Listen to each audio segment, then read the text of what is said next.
Good morning, everybody, and welcome, and thank you for coming this morning. I have one correction to make. I'm talking about the 7 summits, as instructed. It was about leadership development from the experience of climbing 7 mountains. If anybody came here thinking I was going to talk about Shackleton, well, I'll come back another time by invitation. I know it was very clearly made to me at that point. So very welcome, and to my young cousin here who's made a surprise visit in the first row. Thank you. Hello, Chris. So leadership, a big, big subject. And I feel privileged, a little humbled, and a little embarrassed to be talking about to the one institution in Britain that understands, studies, and lives leadership more than any other institution that I can possibly think of. So I will be talking about it from a very personal context, from climbing these mountains. The leader on our Everest expedition was in the military himself, in the Royal Marines. I'm not quite sure how you view that here at Sandhurst, but I think that I probably learned some leadership skills almost by osmosis from his leadership on the mountain. And then, of course, there's leadership from the experience itself and from life generally. But as I say, from a personal perspective, because that's where it started. So taking you through the climbing of 7 mountains, there were many, many lessons that built up one on another, some that worked, some that didn't work, and I'll just be giving a précis of that today.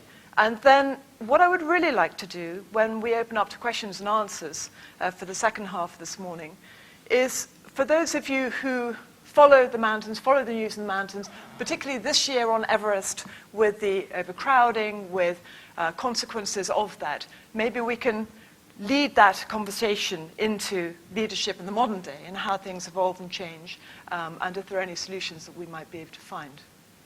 So to start here,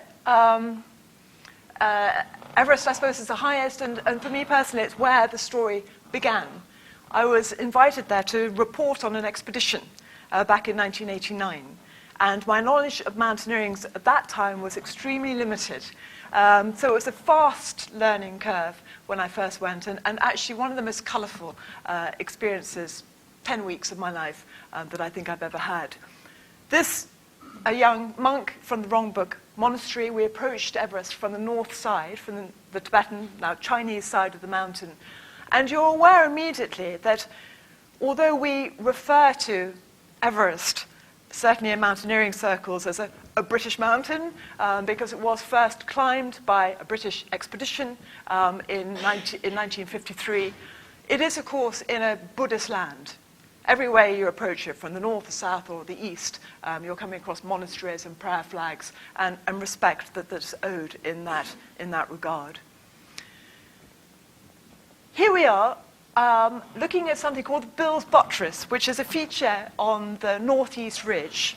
And as a reporter, I think that it was expected of me that I would go as far as the base camp.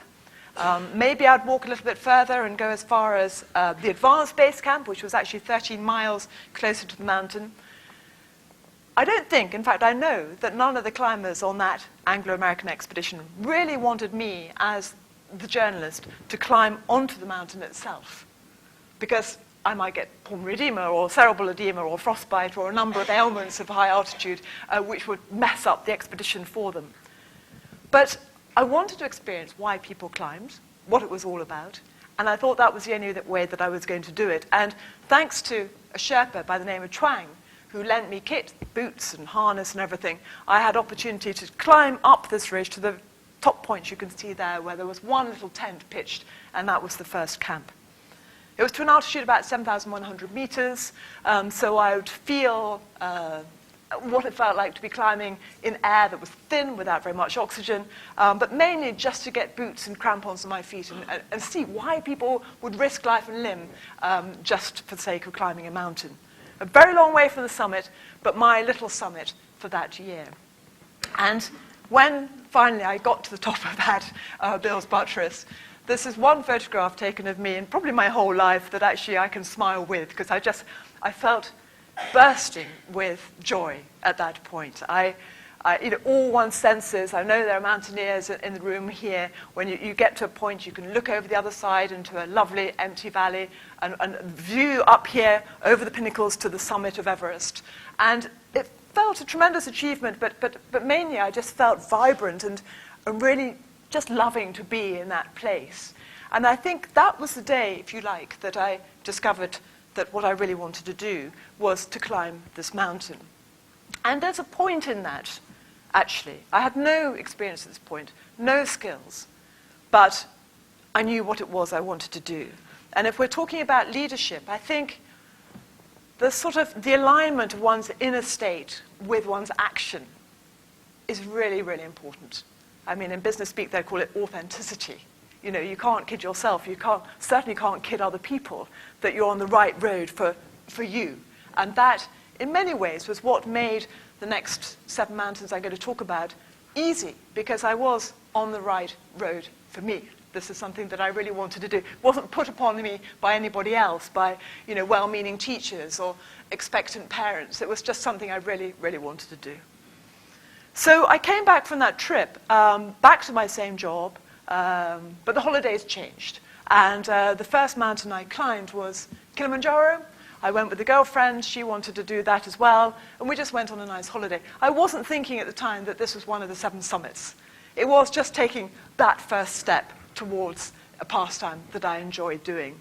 And in parentheses, since then, I've climbed, 5 more times, I think, Kilimanjaro, usually with people from Rotterdam School of Management on a sort of leadership development course. But it is the perfect mountain for that high but not technical, challenging, and yet possible for most people to do, and well within reach. So that has become a repeated visit for me. But the next mountain, and by this time I was very much thinking about Everest, but still not the 7 summits, was Mount Denali in North America. This we viewed as a training expedition for Everest, still not viewing it as one of the 7 summits, but it was, incidentally, the highest mountain in North America. Now, please note that I'm not the leader of this expedition. I'm a player in the team. Please note that I'm still learning an awful lot, but at this point now, I had met people from climbing in North Wales, drinking in the right pubs, who also wanted to climb Everest. So I was lucky enough to find myself on this emerging team. And McKinley is a big cold mountain, not to be underestimated, as somebody told me. In the right weather conditions, it can be straightforward. In difficult weather conditions, it can be absolutely a killer. Absolutely a killer. Reputedly one of the coldest mountains in the world. So, one moment we're walking along worried about sunburn, and the next we're really finding ourselves in a place where desperately we need some shelter. And in the end, we had to dig that. And we spent 7 days in a snow hole just waiting out a storm. Me and 4 guys. I can tell you the details of the humor that sort of sadly got a bit tired after 8 days. But eventually the weather was such that we were able to dig ourselves out of the snow hole and back into the open air. And at this point, other people on the mountain as well. There were many people who'd run out of time, they'd run out of food, they'd run out of fuel, and it was a question of turning around and roping up and walking off the mountain. We were lucky enough, and I think planning is a big issue in leadership. This was not to my credit, but John, who led this expedition, had led many expeditions, and he made sure that he asked that question, what if, repeatedly. What if we're stuck in a snow hole for 8 days? And although our food was limited to pasta and M&Ms, we still had food. So we were in a position to be able to continue on this climb, and we did finally make it to the top of this mountain. I'm the one looking like a puffed-up red robin, by the way. All our faces were wearing neoprene face masks. It was consistently minus 40 degrees centigrade, and it was a tough year to climb, the worst, I should say, in about 30 years. This was a big lesson on whether I seriously did want to climb Everest. When we were there, 11 people died on the mountain. This clearly was a risky sport. Was I up to that? And so all those questions had to be asked and answered. And all I can say really, and I'm sure there are people in this room who would probably feel the same, was that I was so drawn to it magnetically that somehow I put those thoughts to the back of my mind and still wanted to continue, but with some caution, and it was sobering to be on that mountain at that time. It was a year later that I gave up my job and went off to Everest, this time not with the intent to write about other people, but with the intent to climb it myself. And if we're to talk about leadership, I think there's a lot that can be examined in this one photograph here of the base camp photograph of the complete team, the British 40th anniversary Everest Expedition in 1993. So on the left-hand side of the photograph here, and over here, I'm in the white shirt, we have the team that had got to know each other over the last few years, climbing the Alps in Scotland on Mount Denali, and were the British contingent of this team. On the right-hand side, you've got another group of people who you will recognize as Sherpas. And this relationship, I would argue, between the team from Britain and the Sherpas, and this is true for any expedition that goes to Everest, is really the key as to whether or not an expedition is going to be successful or not.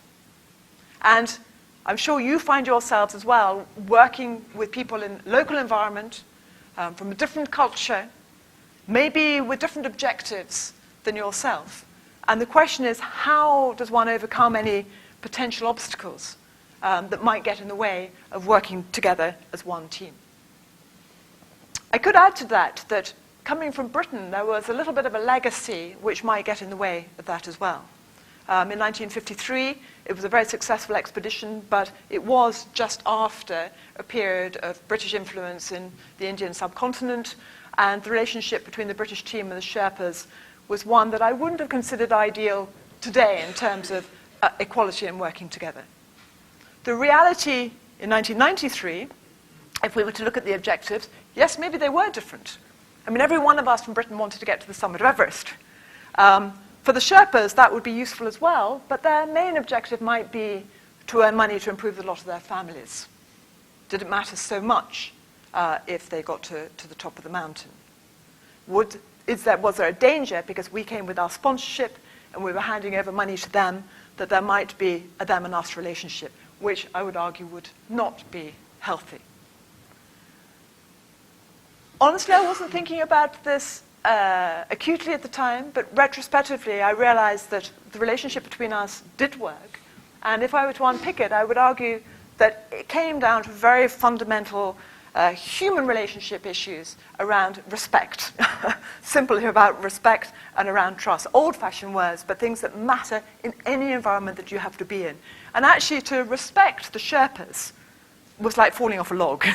Here they were, stronger than we were at that altitude, able to carry more, move faster, more experience in this environment, and with a wonderful open personality that made them a joy to be with. So, it was easy to enter this fold with a natural respect for these people. Trust, I would argue, is something we go with an open mind, but it requires some experience for us to build that up between people. But certainly to go there, expectant that that was going to be something that was developed. And also, we had conversations. We made it very clear that the Sherpas had every opportunity to climb to the summit as much as we did if that's what they wanted. And so the value of those individuals within the team was spelled out. It wasn't just assumed. It was made sure that they would understand that. And then, of course, we got on with the climbing. And actually, we had time. It may not sound very much. We were on the mountain for about 7 weeks. We didn't meet them until we got to the base camp.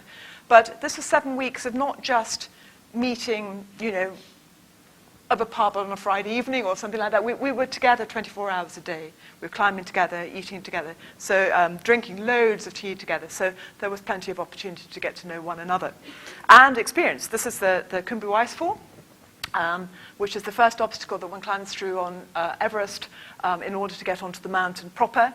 It's a frightening area.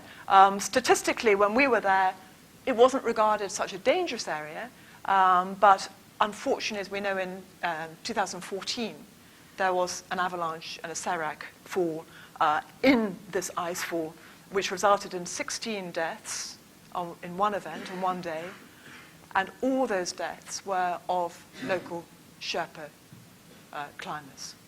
Now, that's something that we might pick up in questions afterwards. Why does that happen, and is that right that it should happen? But that is exactly what materialized in 2014. So just a couple of images of us climbing in that over crevasses, but this is just a step to the mountain before we get to what's really important, which is this top pyramid, which rises above 8,000 meters to 8,848 meters. And this is the crux. We know that is nearly 9 kilometers, and that's about 5 miles straight up into the atmosphere. It isn't that you just have to take lots of steps to get there. It is that with every step you take higher, the air gets thinner. I know I'm talking to an educated audience here, but on the summit of Everest, there's 1/3 of the amount of oxygen as there is at sea level, and that is what makes it difficult. So that's what we're leading up to, building camps up to the South Col, the highest point, and from there launching ourselves up to the summit. You can see this is a little bit praised, but I show this picture because it was probably the hardest time for me on the mountain. What had happened was we had reached the high camp on the South Col. We had been expectant in the middle of the night to start a summit bid to the summit. In the event that didn't happen, because a decision was made that one, it was very windy, and two, one of our number, actually the doctor, and I can say that to a military audience, there's always the doctor on the expedition who falls sick, who wasn't well, and collectively we made a decision not to climb. That was extremely difficult for me because it was, as it turned out, yes, windy, but other people who did climb climbed above the wind into still air, and it was like the perfect day to climb the mountain. People rolled up their sleeves, there was blue sky, there were a number of expeditions all moving up the mountain at the same time, and those that went, many were successful. I mean, it really, really pains me to say this, but 36 people climbed that day we might have climbed and didn't. Now, in 2019, that's quite usual, but in 1993, that virtually doubled the number of people who'd ever climbed Everest, and we could have made it 38 or 40 or 42, and we didn't go. So that was a massive, massive disappointment. And to fill in the detail, the only person on our expedition who did go is standing on the left here, Harry Taylor. He was in the Special Forces. It was expected that he, if anybody, would get to the summit. He tried it without oxygen, and indeed he did get up without oxygen. But unfortunately for him, he got snow blindness, and on the way down lost his eyesight, only temporarily, but not at the right time, took a couple of tumbles, and was in a position where he would still be there had it not been for a couple of Spanish climbers who were able to drag him back to the tent, where I was still at the South Col with John and 2 Sherpas, and then there was a massive rescue to get him back down the mountain. So this is after this event. He's standing up, he's getting his eyesight back, he's got a little bit of frostbite on his toes, but he's climbed Everest and he's fine. And I'm looking across at him thinking, you lucky, lucky man. I'm delighted you got to the top, I'm relieved you're alive. But mixed with those emotions was a bitter disappointment that we had missed our opportunity. Time was ticking by, season was drawing to a close, monsoon was coming. Of the other members of our British contingent, there wasn't anybody else up for giving it another shot. The weather forecast was for very high winds. I'm trying to think if there was anything else against us. It looked very bleak. And I was talking first person singular, thinking, can I possibly turn this round and give it another shot? And I don't mind telling you that because it was first person singular and I was on my own, not in a million years would I have mustered the courage to go back up to the South Col again on my own, let alone higher into the death zone. And that would have been the end of it. And I spent a couple of rather dark, miserable days trying to, come to terms with this and think, could I? How? What am I going to do? And it was at that point, we were at Camp 2, that looking down the Western Khumbu, I saw 3 people walking up towards our camp, recognizable almost immediately by their gait, and they were, of course, Sherpas. Ang Pasang on the right, Kami Cherry on the left, and here another one, Cherry Jambu, eating his momos. I never had the opportunity to ask them why they came back up and made themselves available, if you like, to climb again, should that be the decision we would make. We knew the forecast was bad. We knew it was the end of the season. We knew the chance of success if we gave it a go was, well, our doctor put a figure 1 in 100 on it, but I don't know what it was. It seemed very, very remote that we would have an opportunity with this terrible forecast to climb again. But they were there. They weren't asked, they volunteered. And something to do with that was the fact that we had been through a lot together. We had grown friends. They thought, well, let's give it a shot. Why not? And coming full circle, I would argue, without that basic relationship I'm talking about in leadership, that would not have happened.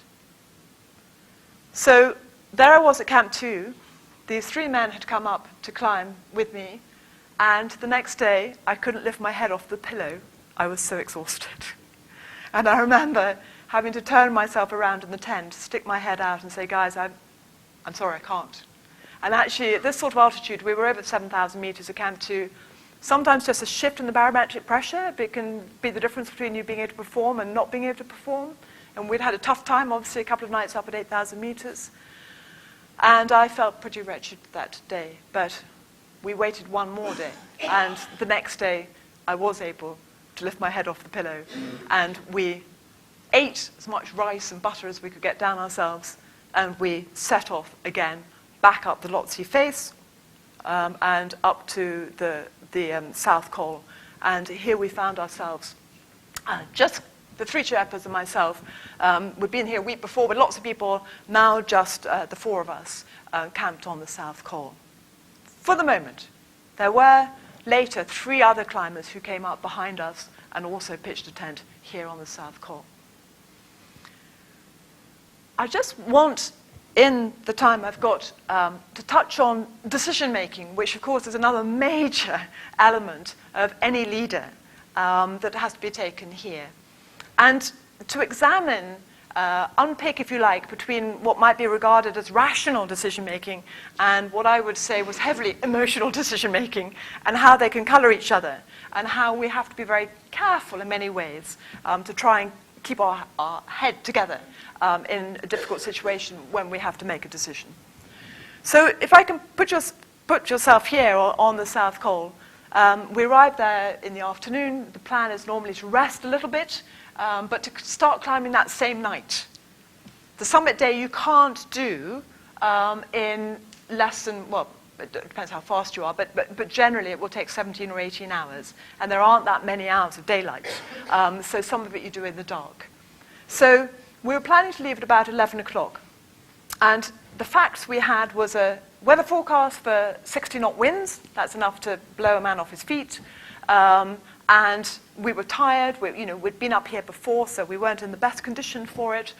And when we woke up planning to climb, we looked over the South Col into the western Khumbu below us, and there was black cloud and lightning. So if you add all that up, forecast for high winds, actually a storm below us on the mountain, tired, work out what the reward is, yes, climbing Everest, work out what the risk is, knowledge that, sorry to go on about this, but there had been 5 people died the previous week while we were on the mountain doing what we were just about to do. And if you weigh all that up, you kind of go, well, sitting here, I might think, it doesn't add up. It's not worth it. It is only a hill, after all. And rationally, I would argue very strongly that we might not have gone that night. Now, we know that we did. So we then have to examine the emotional drivers that colored that decision. And if we were to look at that, the first one was an incredibly powerful magnetism at that summit, that I very, very badly wanted to climb that mountain. A second one might be what sociologists call the optimistic bias. That is, that fate will treat me kindly. We all have some of this. Otherwise, we'd never get into aeroplanes, just as an example. We know that sometimes they fall out of the sky, but ours is not going to, is it? It allows us to function in life. And I think mountaineers probably have optimistic bias in spades. I can promise you, I know this doesn't make sense, but I never, ever, ever thought I was going to die. That was not going to happen to me. So maybe an unhealthy amount of optimistic bias. There was a degree of ignorance, of not knowing what I didn't know. I'd never been above the South Pole before, even though I'd read about it and looked at the photographs. I'd never experienced it before. And there was another thing which is really a serious concern, I think, at altitude, and why repeatedly, year on year, people sometimes make mistakes, and that is a false sense of security. If you look at the slopes above the South Pole, they don't look particularly frightening. They're not particularly steep. It's not like the Khumbu Icefall we crossed at the beginning of the climb, where there are huge blocks of ice hanging over your head and crevasses, and it's really frightening that could move at any point. This doesn't look frightening, and it doesn't alert your adrenal reaction to be fearful. In fact, I felt completely calm and, like it was perfectly manageable. This is a false assumption, but that's how the chemistry in your brain works at this sort of altitude. And lastly, I'm only human, there was a degree of rivalry. Because while we were deliberating over a period of an hour and a half, actually, the other three climbers had made a decision to go. And when we looked out of the tent, I could see 3 pinpricks of their headlights moving up the hill above me. And I'm afraid, having missed one opportunity, I was not going to do it a second time. And we were jolted into action, all of us. You can say whether that was a good decision or a bad decision, but ultimately, we know that from experience, people have watched, I'm sure, the Everest film or read Into Thin Air. Every year, you look at Wikipedia, people climb higher than they should without turning around if they run out of time. And time is of the element, because if you're benighted high on the mountain without oxygen, the survival rate is very, very small. And people keep going, and I don't say this judgmentally, I say it with total empathy, because I can understand how you can get into that summit fever and keep going when you shouldn't. But we did make that decision, and slowly we started climbing into the night. There was one point I remember when we were so paranoid about carrying any extra weight that we didn't need, that we didn't carry spare batteries, for example, for our headlights. 2 headlights died within a couple of hours. It was very cold. We had 1 left between 3 of us in the dark. And there was a point when we stopped and thought, is this a good idea? But we kept going until dawn came, and then things looked a bit easier. And here's a picture of Ang Pasang and Kami Cherry. I honestly don't know which is which, but I do know the shadow is my thumb over the camera lens. And slowly we made it up this southeast ridge. And I don't think before or since I have felt such togetherness. We weren't roped for fear that if one person fell, there wouldn't be, we wouldn't be speedy enough to stop the fall, and we might all go. So we climbed independently. But it was almost as if we were tugging each other on slowly, taking it at turns to be in the front position, kicking steps in deep snow, which was by far the hardest roll, and then the other 2 following behind. And there was certainty in the knowledge that we weren't to leave anybody on their own. So it was going to be all 3 of us that made it to the summit, or none at all.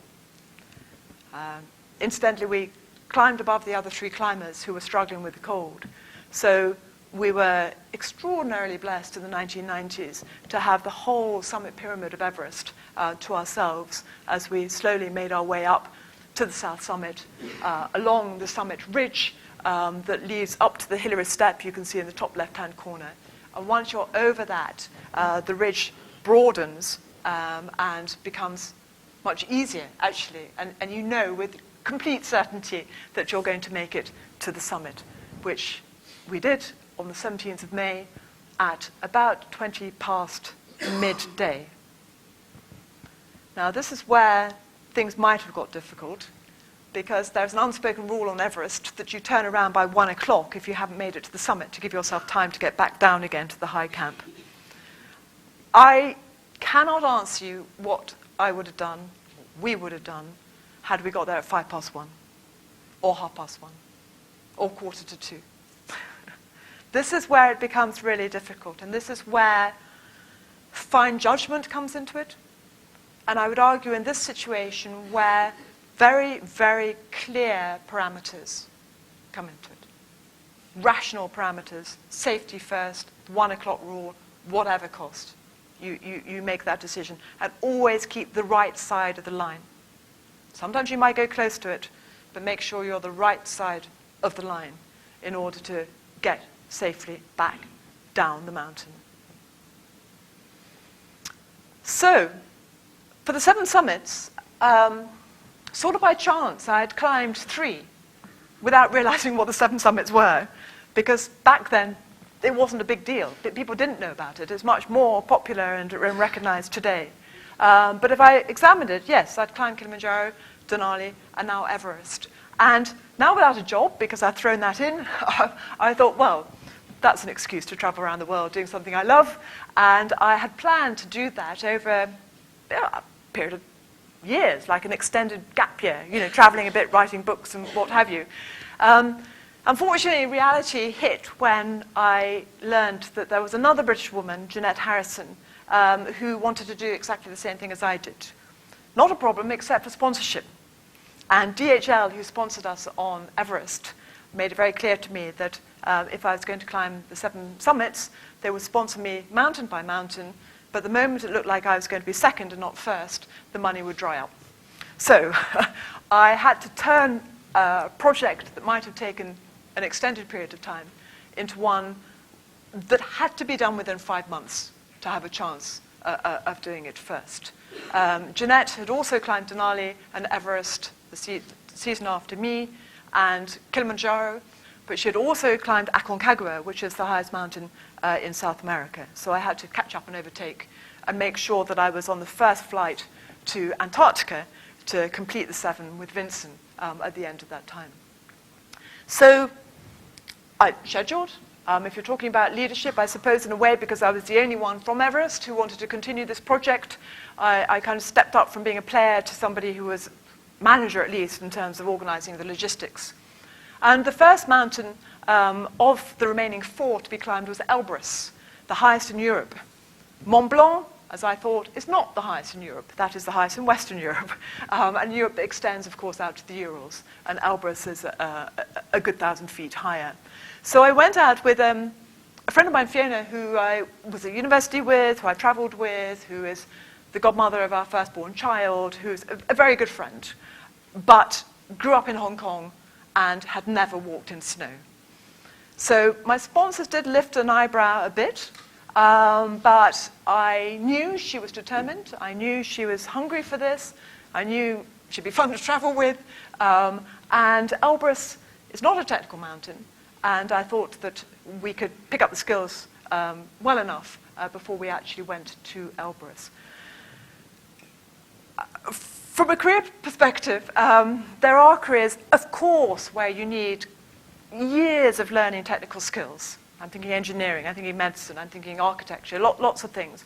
But it's important not to forget the personality bit, how hungry people are and what sort of type they are. And I think this institution here, we understand that. You understand that very well in terms of performance and leadership. And Fiona certainly had the character to perform well.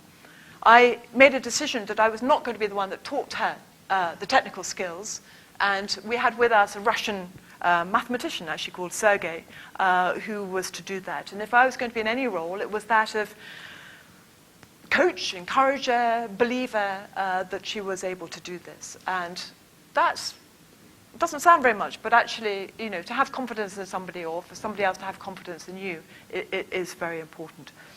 I just wanted to draw attention very briefly to this rope between Sergei and Fiona here. It's not as quite stretched out as much as you would in a serious climbing situation, but there is a very lovely metaphor around the rope, because of course, when you're climbing, you're often tethered together. And if somebody were to slip off the mountain, it would be the responsibility of the other person to throw themselves into the side of the mountain and arrest that fall to save the two of you. And the rope tension needs to be just right for that. It doesn't want to be too loose, because otherwise the falling body will build up momentum and pull you off the mountain as well. And it doesn't want to be too tight, because that would actually restrict the movement of the second climber, so that they might miss a footing or what have you. And I sometimes think how true this is in life. You know, if you're leading a team, you don't want that rope so tight, micromanaging people, so they feel frustrated and don't have any freedom of expression. But equally, if it's too loose and people fall and drag others with them, that can be a problem as well. So lots to think around that with more time, but very, very important analogy. And I'm happy to say, very briefly for time, but we did make it to the top of Elbrus, and Fiona said she felt like she was living in a dream, which made it all worthwhile, but it was a very, very happy experience. No views, because we're way above the clouds there. And then it was very quickly on to planning and executing the next mountain, which was Carsten's Pyramid. It was called Irian then. It was now Western Papua on the island of New Guinea above Australia. Got a picture of Graham McMahon here, a different player in the team. So what am I thinking here? Why not Fiona, who climbed Elbrus with me? And again, in teams, we choose people for their skills appropriate to the task that we're undertaking. But there's more to it than this, if I may, because if we were to look at Carsten's Pyramid, we were to travel through this exotic land, flying into high forest and then walking above the forest with the local people to Mount Carsten's Pyramid here in the middle of nowhere, just the two of us. Special permit required to get to the country. Very, very exciting trip. But as you can see, it's a rock climb, and a reasonably technical rock climb. And I had to have a little chat with myself about this, because my rock climbing skills were not up to climbing a rock face unseen in the middle of nowhere. I climbed rock in North Wales and in Scotland as a hobby that equipped me for a big mountain like Everest and Denali, which aren't so technical. But this was way beyond my expertise. And I was conscious of criticism that by employing somebody like Graham, who was a very technical climber, I was making it too easy for myself. I was reducing the challenge. I was not giving the mountain a fair chance, which is all part of the ethos of mountaineering. And I didn't like that about myself. My ego was bruised, and I would much have preferred it to be a different way. But in the real world, I had a time limit. And, ideally I would have trained for enough time that I could do it independently. But I didn't have that time. So I had a choice to make, to forego the project altogether, or to employ somebody to come with me with the technical skills that he were able to lead the climb, and I could, as you can see here, second the climb with the rope above my head securely. I made that choice. And I think years on, I recognize that as one of the real world. But I also recognize it as one in teams to be encouraged. In today's world of speciality, a single individual is not going to be expert at every field. It is impossible to be expert at every field. And actually, as leaders, our job is to put together the best people from every discipline and marry them into one. And not to think, oh my God, this person's going to outshine me because he or she is so brilliant at that, but to embrace that, to really, really want that and to grow through that. Because, of course, we as individuals grow when we were with people who are much better than ourselves. So here I was with Graham climbing up above, and I was rather relaxed, enjoying this lovely, hard, sharp rock to climb up behind him. And we made our way up onto the ridge. And there was a point, actually, when I was so relaxed because I knew Graham's competence and such like. But having got onto the ridge, we had no guidebook or anything. We just had a conversation with somebody who'd done it a few years earlier. we had to traverse along this ridge and just abseil down into 3 notches and climb up again on the way to the summit. And all this took quite a lot of time. And there was a point when Graham said, I don't think this mountain is worth dying for, which slightly jolted me out of my dream because, of course, it wasn't. But I hadn't realized that it was going to be dark quite soon and we might have a problem. And it was then that I actually, told him to have an armor slice and put on a sweater and to keep going. And there was the realization that Graham he climbs to E7, for people who know that. He's a very, very good technical climber. But most of it had been in Wales, where you can abseil onto a cafe roof and have a cup of tea. So he had that bit of expertise to contribute. And mine was totally different, where I'd been used to being in very, very remote areas. And we had a sleeping bag and bivy bag. We could sleep up there if we needed. We were not at extreme altitude.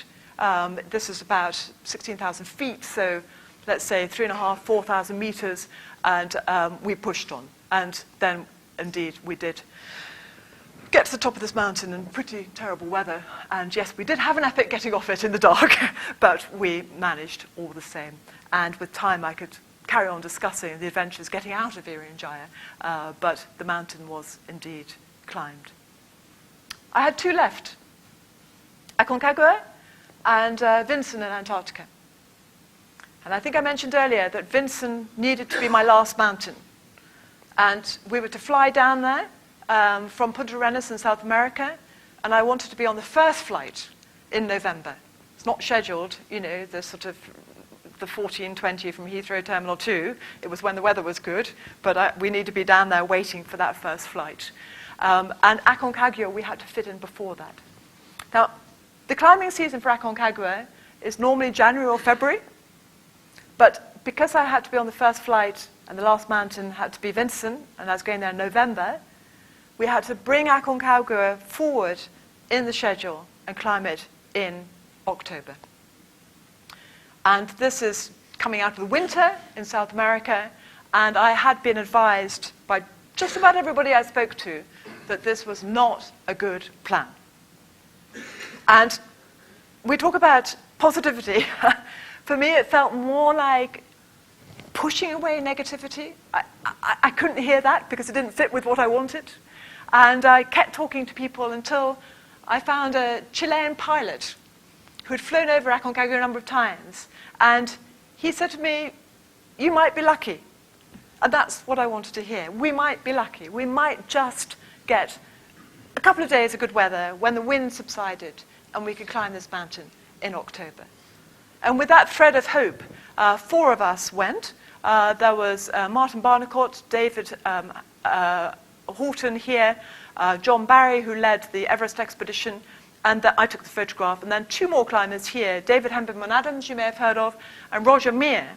We didn't know they were going to be on the mountain, but these 2 Brits, I didn't know David, but Roger was the chap who had invited me to Everest as a reporter back in 1989. So it was a slightly small, high-altitude club, if you like, that we met him in this part of the world.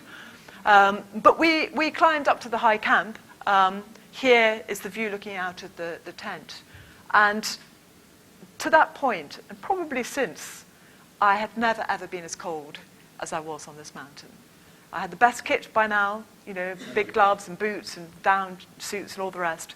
But I left the tent once. In 20 minutes, took my gloves off, and I had frost nip all over the palms of my hands. It was very, very difficult to operate in these temperatures. And when the wind picked up, I understood for the first time what it's like to be a leaf in a park where it's just swirled around with the wind, picked me up off my feet, dumped me on the ground. Very, very difficult. We hung out there for a couple of days, not wasted, because we were acclimatizing. And then one morning, David and Roger, who were camped next to us, set out and went a bit higher than us and turned round. And with the words, "It's too cold," they struck their tent and they retreated off the mountain. Both these men had been to the North Pole, by the way, and since to the South Pole. And my feeling was they were cold men who understood that it was too cold. But I was sharing a tent with a man who, whether you might call it overconfident or arrogant, said it's too cold for them, that does not mean it's too cold for me. And we waited another day, and we set out ourselves, and got blown about a bit. But as we climbed higher and higher, we actually climbed above the wind. Above the wind. Still cold, couldn't move my face, couldn't speak, but we just kept going. It's twin-peaked. We weren't sure if it's left or right peak. Punted for the left one. Got to the top, no crucifix. We knew there was a crucifix on the top of this mountain. We thought we might have picked the wrong peak, but then we saw it flattened down on the rocks and realized we were in the right place. And John took the only summit photograph of me violently being sick on the summit, I'm afraid. But you can see from the light it was late in the afternoon, and once more we were benighted on this mountain, but we did get off it safely. And in terms of fine judgment I'm talking about, we probably pushed it as close to the line as we could have done that day, but we did get away with it. And then, of course, there was, oh, that's interesting. Oh, there we go. Then, of course, there was the last mountain, and that was Vinson in Antarctica. We were in that part of the world anyway. I had planned for the only mountain to actually join a guide who was already in Antarctica and to climb with him. And the reason for that was purely cost, because even all those years ago, it cost $25,000 to fly to Antarctica, and I was trying to keep sponsorship costs low. I realized from that experience on Aconcagua that any guide in their right mind would not have pushed it in the way that we had, because safety had to come first. And we only went because we knew each other's abilities well. And I didn't want to be in a position where somebody made a decision for me in Antarctica when I felt I might have been able to do something differently. So at the last minute, we made a phone call to London, and our sponsors, DHL, brilliantly sent money for another person to come to Antarctica so we could be a self-contained team. And Dave Horton, who'd been on Aconcagua with us, didn't make it to the summit, but was in a position to come to Antarctica with me. So it was the two of us who jumped on this Adventure Network International Hercules plane, I'm sure you recognize that in the military, and flew across the Southern Ocean, landing on a natural blue runway of glacial ice in Antarctica. And it could have been so easy to be complacent. We were on the first flight. Jeanette Harrison, who I've since met, by the way, and who also climbed the 7 summits, but was not on that flight. So it was like it was in the bag to complete it. It required focus right to the end. You know, the match is not over until you're in the changing rooms. And we had to just keep focus, make sure we kept warm, eat, and look after ourselves. And this is just a picture of the exquisite beauty of this continent, looking out from Vinson at these little peaks popping up like islands in a sea of ice. And eventually, we did make it to the summit of this mountain. Tears rolled down my cheeks. I'm not sure if they were relief or happiness or sadness or what. It was a very intense, colourful chapter of my life, but it felt wonderful to be up there. And actually, it was probably the only peak where we had time to relax. 24 hours of daylight, of course, no hurry to get back down the mountain. And it felt like a wonderful, wonderful place to be. I'm going to finish just with a couple of minutes that I've got, though, on that point of leadership and how many examples there were. I've just made little references to my own personal experience. There was the leadership of John, which I didn't mention so much when we were making that decision-making on Everest. He was in radio contact, being incredibly courageous in supporting us in our decision to go when the responsibility would have been on his shoulders had anything gone wrong with us high on the mountain. And then there's another example who I think about often and have regrets that I didn't appreciate his contribution until much later in the day. But if you recall, I mentioned just in passing the first time that I went to Everest as a journalist and wanted to climb to the top of Bill's Buttress just to see why climbers climb. And all the climbers sort of stepped back. They didn't want me to do that. They didn't want me to get into trouble, to mess up, to get in the way of their expedition. And there was only one man who stood alone, and he was a Sherpa called Chuang, who, realizing that I was half serious, pointed out that I had none of the kit required. I had a pair of walking boots and an anorak.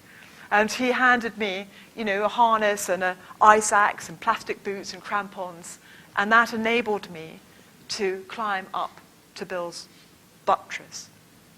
The technical equipment plus that belief, that little bit of confidence he gave me to do that. And in climbing up to Bill's buttress, I discovered something that I felt really strongly about, that I loved, that I wanted to do, and had that clarity for the first time in my life of something that was a vision that I could achieve and wanted to achieve. He literally, there's no hyperbole, he literally changed my life in one act of generosity. And it passed me by without my noticing until a number of years later. I was trekking in the Himalayas, coming out through Kathmandu airport, caught the eye of somebody I recognized and couldn't place. He was wearing a suit and he'd got a little bit of a pot belly.